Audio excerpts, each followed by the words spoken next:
반갑습니다. 우리 다 같이 찬송가 405장 함께 찬양합니다. 찬송가 405장입니다.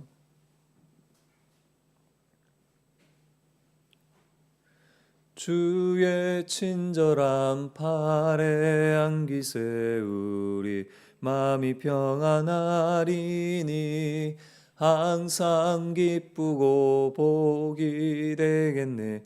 영원하신 팔에 안기세 주의 팔에 크신 팔에 안기세 주의 팔에 영원하신 팔에 안기세 날이 갈수록 주의 사랑이 두루 광명하게 비치고 천성 가는 길 편히 가리니 영원하신 팔에 안기세 주의 팔에 크신 팔에 안기세 주의 팔에 영원하신 팔에 안기세 주의 보좌로 나아갈 때에 기뻐 찬미 소리 외치고 걱과 두려움 없어지리니 영원하신 팔에 안기세 주의 팔에 크신 팔에 안기세 주의 팔에 영원하신 팔에 안기세. 아멘. 하나님께서 우리에게 주신 말씀은 신약성경 디모데전서 5장 17절에서 25절까지입니다. 디모데전서 5장 17절에서 25절까지입니다.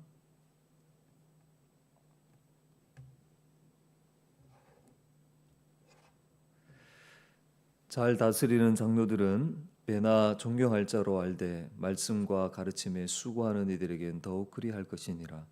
성경에 일렀으되 곡식을 밟아 떠는 소의 입에 망을 씌우지 말라 하였고 또 일꾼이 그 삭슬 받는 것은 마땅하다 하였느니라. 장로에 대한 고발은 두세 증인으로 없으면 받지 말 것이요 범죄한 자들을 모든 사람 앞에서 꾸짖어 나머지 사람들로 두려워하게 하라.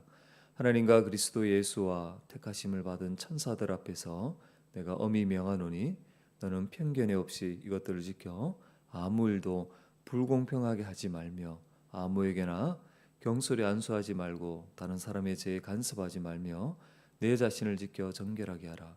이제부터는 물만 마시지 말고 내 위장과 자주 나는 병을 위하여는 포도주를 조금씩 쓰라.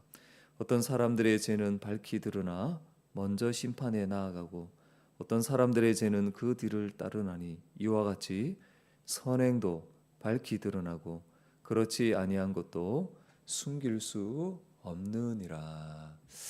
아멘. 네, 오늘도 말씀과 기도로 하루를 시작하게 하시는 하나님께 감사와 영광을 올려드립니다. 네, 우리는 어제 새벽에 이 저자가 본문에서 강조하는 바를 통해서 교회는 장로를 존경하며 하나님 앞에서 편견 없이 공정하게 해야 된다는 것을 우리는 알게 되었습니다. 오늘은 또 이 본문을 통해서 하나님께서 우리에게 주신 은혜와 교훈을 함께 나누려고 합니다. 먼저 교회는 하나님의 뜻을 따라 장로들을 존경해야 합니다. 하나님은 목사와 장로를 통해 교회를 다스리며 인도하십니다. 하나님은 말씀 사역자를 세우시고 그를 통해서 말씀하시고 가르치시죠. 이에 교회는 잘 다스리는 장로를 존경하되 말씀과 가르침에 수고하는 장로의 경우 더욱 존경하라 이렇게 말합니다.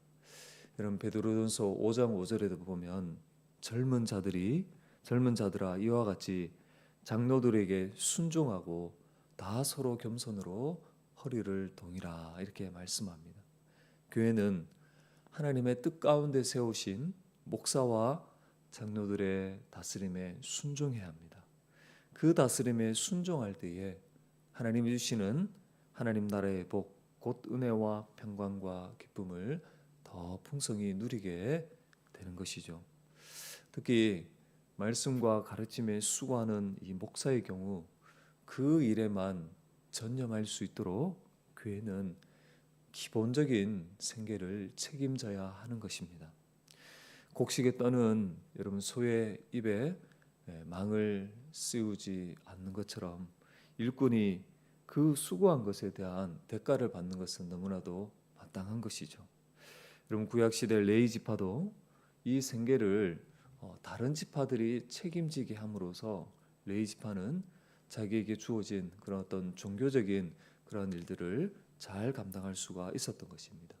여러분 갈라디아서 6장 6절에 보면 가르침을 받는 자는 말씀을 가르치는 자와 모든 좋은 것을 함께하라 이렇게 말씀합니다.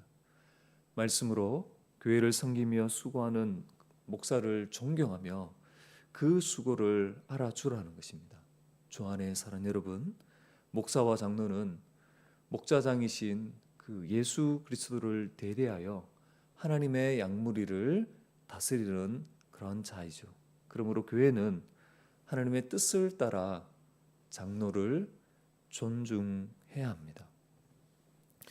다음으로 교회는 모든 일을 하나님 앞에서 하는 것처럼 공정하게 처리해야 합니다.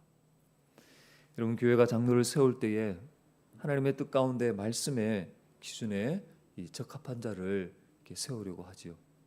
그럼에도 여러분 장로 역시 인간이기에 연약하여 실수하거나 죄를 범하기도 합니다. 여러분 이런 경우 교회는 어떤 한쪽으로 치우침이 없이 하나님 앞에서 공정하게 처리해야 합니다.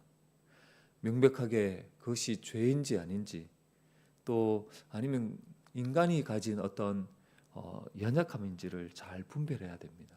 그래서 바울은 장로를 고발하는 경우 확실한 증거가 있고 그리고 두세 증인이 있는 경우 고발하라고 하지 그렇지 않으면 고발하지 말라 이렇게 말했죠. 왜 그렇습니까?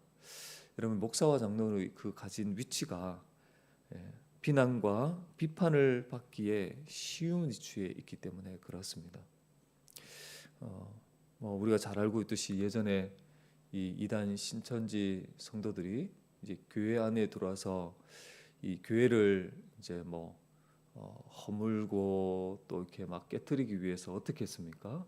네, 이 목사가 강단에 서서 나는 설교나 또 그 가르침을 부정적으로 막 이렇게 평가하고 또 사람이 가진 어떤 그런 한계의 어떤 그런 약점일 수 있는데 그것이 마치 큰 흠인 것처럼 막 그것들을 크게 부풀려서 사람들로 하여금 이렇게 이간질하고 신뢰를 깨트려 버렸던 것이죠. 여러분 만약에 이렇게 되면 목사의 설교나 가르침을 성도들이 신뢰하지 못하게 되고 결국 교회는 분열되고 깨어지게 되는 것이죠. 여러분 그러나 또한 분명한 것은 이 목사와 장로가 그 죄가 명백한 경우에는 교회의 이 거룩함을 위해서 모든 사람이 보는 앞에서 꾸짖고 합당한 절차를 따라서 여러분 징계를 해야 합니다. 그 권징을 통해서 자신의 죄에 합당한 책임이 따른다는 것을 모든 성도들에게 가르쳐야 하는 것입니다. 거룩하신 하나님 앞에서 어떤 죄도 용납할 수 없음을 알게 하여서 하나님을 향한 참된 두려움을 가지게 해야 하는 것이죠. 여러분 하나님께서 자기 아들을 내어주셔서 예수 그리스도의 그 피로 여러분 교회를 값주고 사셨습니다. 거룩한 교회가 되게 하셨어요. 그러므로 교회는 이 죄를 어떤 경우에도 용납하지 않고 싸워야 하는 것입니다. 그러므로 교회는 예수님을 대리하여 양무리를 다스리는 이 직무의 중요성을 알고 성급하게 또한 장로를 세우지 않도록 조심해야 하는 것입니다. 신중해야 합니다. 그렇지 않고 경솔히 이 안수하여서 세우면 결국은 그 책임으로부터 자유롭지 못하게 되는 것이죠. 이런 마지막으로 교회는 모든 것을 밝히 드러내시는 하나님 앞에서 두려움으로 행해야 합니다. 교회는 모든 일을 밝히 드러내시는 하나님을 두려워해야 합니다. 여러분, 사람을 세울 수 있습니다. 그러나 불꽃 같은 눈동자로 사람의 이 부패도 들여다보시는 하나님께서 어떻게 판단하실지를 생각해야 됩니다. 여러분, 사람은 얼마든지 속일 수 있습니다. 그렇죠? 그러나 모든 것을 아시는 우리의 심장 깊은 폐부까지도 다 들여다보시는 하나님 앞에서는 여러분 속일 수 없다는 것을 우리는 기억해야 됩니다. 그래서 장로가 죄를 범하여서 이것을 다루는 문제나 또 장로를 세우는 이 모든 과정, 우리는 이 모든 것을 행할 때 하나님 앞에서 두려움을 가지고 여러분 진솔하게 행해야 된다는 것입니다. 겉으로 잘 포장하고 그렇게 해도 하나님 앞에서는 숨길 수 없습니다. 그래서 그 모든 죄가 밝히 드러나며 또한 선행도 밝히 드러난다고 성경은 분명히 우리에게 말씀을 하고 있습니다. 갈라디아서 6장 7절에 이렇게 말씀합니다. 스스로 속이지 말라. 하나님은 업신 여김을 받지 아니하시나니 사람이 무엇으로 심든지 그대로 거두리라. 그렇습니다. 여러분, 하나님은 어떤 경우도 속일 수 없고 또 그렇게 속임을 받지 않으신 분이시죠. 그는 업신여김을 받지 아니하십니다. 그래서 교회는 중요한 사항을 결정할 때 또 사람을 세울 때에 바로 하나님을 두려움으로 행해야 된다는. 여러분, 마태복음 10장 28절에 보면 몸은 죽여도 영혼은 능히 죽이지 못하는 자들을 두려워하지 말고 오직 몸과 영혼을 능히 지옥에 멸할 수 있는 일을 두려워하라 분명히 말씀합니다. 그럼 우리가 참으로 두려워야 되는 일은 우리의 어떤 몸을 가하는 그런 사람들이 아니라 몸과 영혼을 능히 심판하시는 그 하나님을 두려워해야 하는 것이죠. 이처럼 교회 직분자와 성도들이 모든 것을 밝히 드러내시는 하나님을 두려움으로 행할 때에 교회는 더욱더 정결해지고 이 거룩함을 지켜갈 수 있게 되는 것입니다. 오늘 우리에게 주시는 이 하나님의 은혜와 교훈을 다시 한번 생각하면서 이 주의 몸된 교회를 하나님의 뜻 가운데 잘 세워갈 수 있는 그런 저와 여러분이 될 수 있기를 주의 이름으로 간절히 부탁을 드리겠습니다. 기도하겠습니다.